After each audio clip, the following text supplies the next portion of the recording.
Hi friends, Monday morning routine work என்ன அப்படின்னு சொல்லி பார்க்குறீங்களா? குழந்தைங்களெல்லாம் ஸ்கூலுக்கு அனுப்பிச்சி விட்டாச்சு, போயிட்டாங்க. அதுக்கப்புறம் எல்லாம் சாப்பாடெலாம் கலர்ன பாத்திரம்லாம் இருக்க எடுத்து போட்டுட்டு பால் காய்ச்சல இன்னும் பால் காய்ச்சலாம்.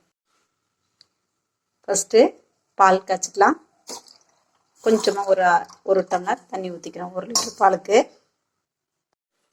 ஒரு வாரமாக இந்த டப்பாவில் வெண்ணெய்க்கு எடுக்கணும் அப்படிங்கிறதுக்கோசரம் பாலில் இருக்க ஆடையை எடுத்து வச்சுருந்தேன். அதை சிலுப்பி வெண்ணெயும் எடுத்தாச்சு.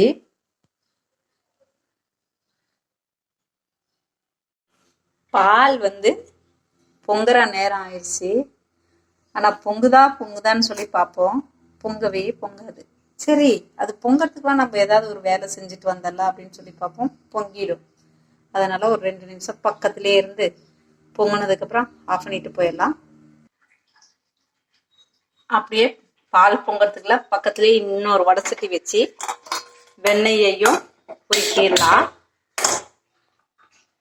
வெண்ணெயை 2-3 டைம் கழுவி எடுத்துக்கலாம். அதுங்களும் இந்த வடசட்டியில் இருக்க தண்ணியெல்லாம் ட்ரை ஆகட்டும். வடசட்டியும் ட்ரை ஆகிடுச்சு, வெண்ணெயும் கழுவிட்டோம். இப்போ இந்த சூடான வடசட்டியில் இந்த வெண்ணெயை அப்படியே எடுத்து போடலாம். அப்படியே பாருங்க, கொஞ்சம் கொஞ்சமாக உருகுது.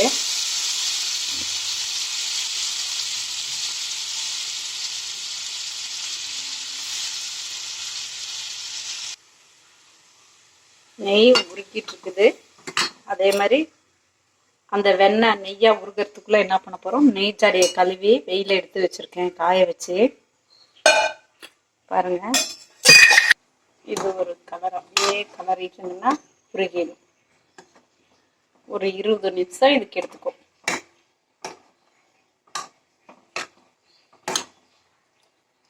அதுக்குள்ள இங்க பாருங்க, பாலும் பொங்க ஆரம்பிச்சிருச்சு. இதெல்லாம் அடுப்பு கிட்டேயே இருந்து செய்யற வேலை இல்லையா, அதனால இந்த மாதிரி நம்ம ஷெட்யூல்டு போட்டு செஞ்சுக்கணும்.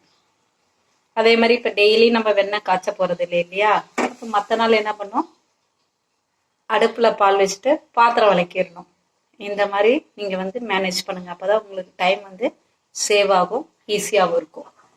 ஒரே நேரத்துல பல வேலை செய்யலாம். இப்போ இந்த எண்ணெயை ஒரு 10 நிமிஷம் உருகிறதுக்கு எடுத்துக்கும். அதுங்கள நம்ம வேற வேலை ஏதாவது இருந்தா செஞ்சுட்டு வந்துடலாம். ஆனா மறந்துட்டீங்க அப்படின்னா அவ்வளவுதான். அங்க நெய் உருகிறதுக்குள்ள இங்க இருக்க 4 பாத்திரத்தை காலையில சமையல் செஞ்சுருக்கோம், அதெல்லாம் கழுவிடுவோம். ஒரு 4 பாத்திரத்தை விளக்கிட்டு இடையில இந்த வெண்ணெயை ஒரு கலரிடலாம். எங்கேயாவது ஏதாவது உருகாம இருந்துச்சுன்னா போச்சு இல்லையா, அதனால ஒரு கலக்கிட்டு லோ ஃப்ளேம்ல வச்சிடலாம். அது பாட்டுக்கு குடிச்சிட்டு அதுங்குள்ள மீதி பாத்திரத்தையும் விளக்கிட்டு வந்துடலாம். வெண்ணெய் உருகிடுச்சு, நெய் பதமும் வந்துருச்சு. இப்போ நான் போய் முருங்கை மரத்தில் முருங்கை இலை கொழுந்தா இருக்கிற ஒரு 2 கொத்து பிச்சுட்டு வந்துட்டேன். அப்படியே என்ன பண்ணுறோம் அப்படின்னா, இந்த பாலை எடுத்து கீழே வச்சுட்டு குடிக்கிறதுக்கு சுடு தண்ணி கொஞ்சம் வச்சுக்கலாம்.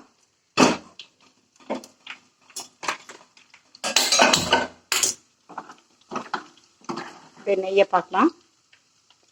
இங்கே வச்சுட்டு என்ன பண்ணுறோம் அப்படின்னா, இந்த கழுவி தண்ணி இல்லாமல் தொடச்சி வச்சுருக்கோம் இல்லையா, இதை அப்படியே இந்த இதில் போட போகிறோம்.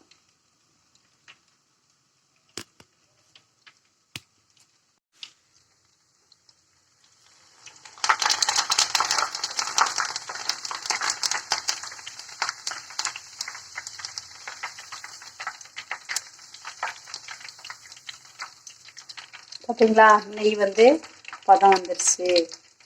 இது முருகலா வேணாலும் முருக விட்டுக்கலாம், இல்லை அப்படின்னா விட்டு கொஞ்ச நேரத்துலேயே எடுத்துக்கலாம். எங்களுக்கு முருகலா இருந்தால் பிடிக்காது, அதனால நாங்கள் எடுத்துக்கிறோம்.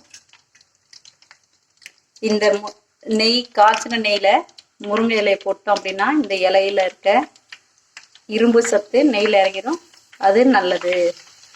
அதனால நெய் பதம் வந்துடுச்சா இல்லையான்னு பார்க்கறதுக்கு நம்ம முருங்கைத்தலை போட்டு எடுத்தோம்னால நமக்கு தெரியும்.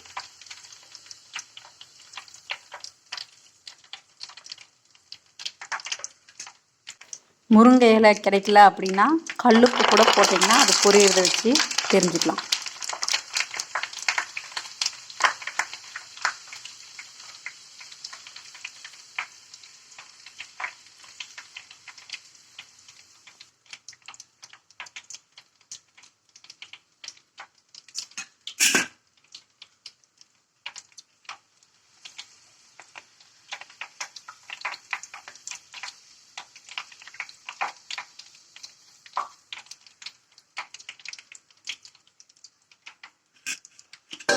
பார்த்தீங்களா, இது என்ன பண்ணுறோம் அப்படின்னா இப்போ அதிலே போட்டு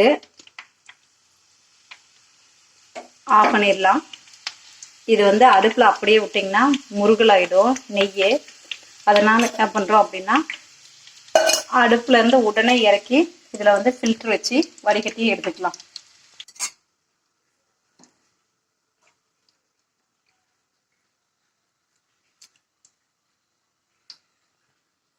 முருகலாக இருந்தால் எப்படி இருக்குன்னு பாருங்க, அப்படியே உடைச்சோம்னா விழுவும். பார்த்தீங்களா, இது குழந்தைங்களுக்கு சாப்பிட கொடுங்க, உடம்புக்கு நல்லது.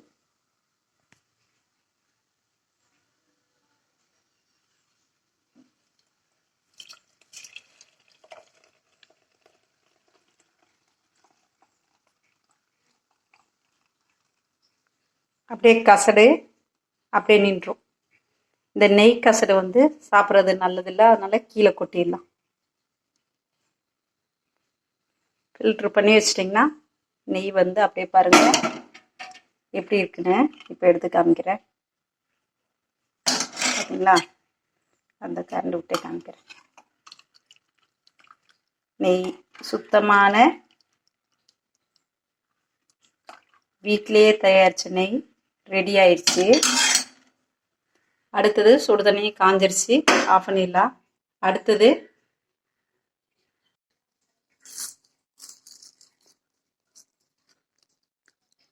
சூப்பராக இருக்குது. அடுத்து போய் வீடு கூட்டணும், வீடெல்லாம் க்ளீன் பண்ணிவிட்டு வீட்டை கூட்டிகிட்டு குளிச்சுட்டு சாமி கும்பிடணும்.